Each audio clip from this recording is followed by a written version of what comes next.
All right, today we're going to deconstruct a security model that's basically turning cybersecurity completely on its head. It's called zero trust. And the philosophy? It's simple, but it's also pretty radical. When it comes to your network, you trust absolutely no one. You always verify everything. So here's how we're going to break it all down. First, we'll look at why that old castle and moat approach to security just isn't cutting it anymore. Then we'll get right into what zero trust actually is and, how you even build it. After that, we'll see it in action, we'll put it head-to-head with the VPNs we're all pretty familiar with, and we'll wrap it all up by talking about its single biggest advantage, making you a much smaller target for attackers. For decades, network security was built just like a medieval castle. Seriously, you had these high walls, a deep moat, a single heavily guarded gate, the whole 9 yards. This is the whole idea behind perimeter security. And the logic was, well, pretty straightforward. Build an incredibly strong defense around the edge of the network. And hey, anyone who made it past that outer wall, they were automatically considered trusted. It's that classic, hard on the outside, soft and chewy on the inside approach. And right there, that's the critical flaw in the whole thing. The entire model is built on this one simple belief. Once you're inside the walls, you're good to go. You're trustworthy. But as we're about to see, that one little assumption is its greatest weakness. Which leads us to the big, obvious question, right? What happens when the bad guy isn't trying to storm the front gate? What if an attacker just steals some valid credentials, or a trusted employee inside just makes a simple mistake? The second a threat gets inside, that soft, chewy center is completely exposed. And that is the exact problem Zero Trust was invented to solve.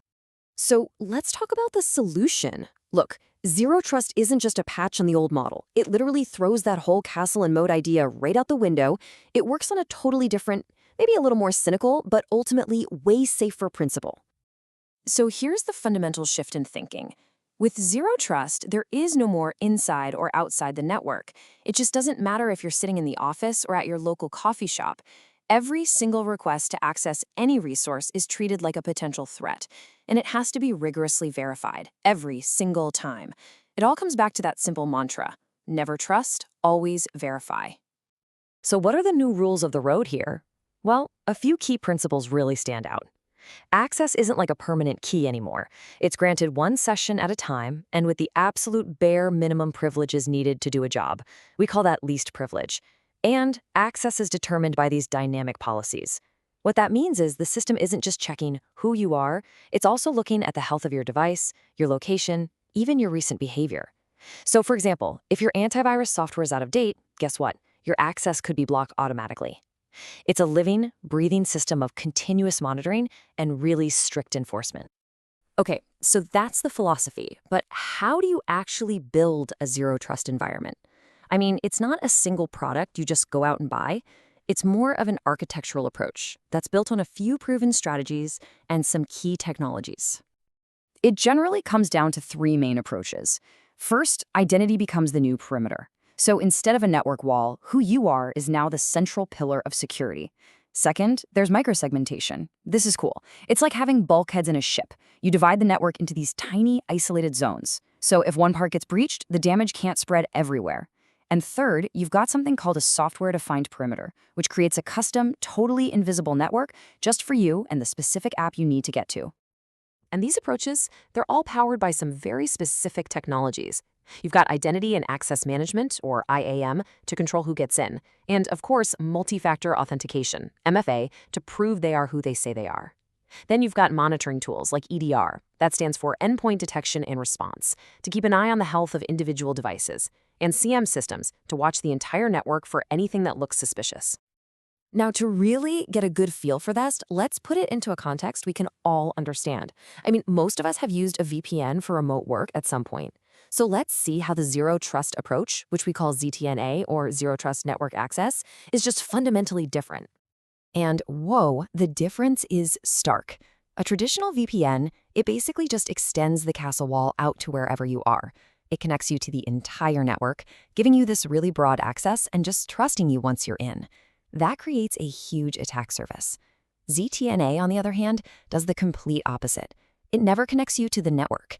Instead, it connects you directly to the one single application you need, creating a tiny, segmented, and much safer attack surface. This whole idea is called decoupling, and it's really the secret sauce of how ZTNA works. Just because you're connected doesn't mean you can access anything you want. You're given a direct, secure tunnel to one specific app, and that's it. Nothing else. The rest of the network stays completely invisible and totally inaccessible to you. So now we get to the payoff. Why would you go through all this trouble? Well, the single biggest benefit comes down to one thing: shrinking the battlefield, or what we in the biz call the attack surface. See, when you only grant access to specific applications, you dramatically reduce the number of things an attacker can even see, let alone try to target. It also stops something called lateral movement. That's when an attacker gets into one system and then uses that access to hop around to other, more critical systems. With ZTNA, there's just nowhere to hop to. And for our modern hybrid workforce, it gives us a far more secure and efficient way to connect from literally anywhere. This quote really gets to the heart of it. ZTNA doesn't just check your ID at the door. It builds a private, encrypted tunnel just for you, leading directly to the application you need and absolutely nothing else. It's like having a secret passage that only you can use and that just vanishes the moment you're done. Which kind of leaves us with a final thought to chew on. The traditional idea of a secure network perimeter, it's dissolving. As we move to the cloud and work from all over the place, those old castle walls are becoming pretty irrelevant. The zero trust model forces us to completely rethink what security really means. So, in a world with no digital borders, maybe the only real trust is no trust at all.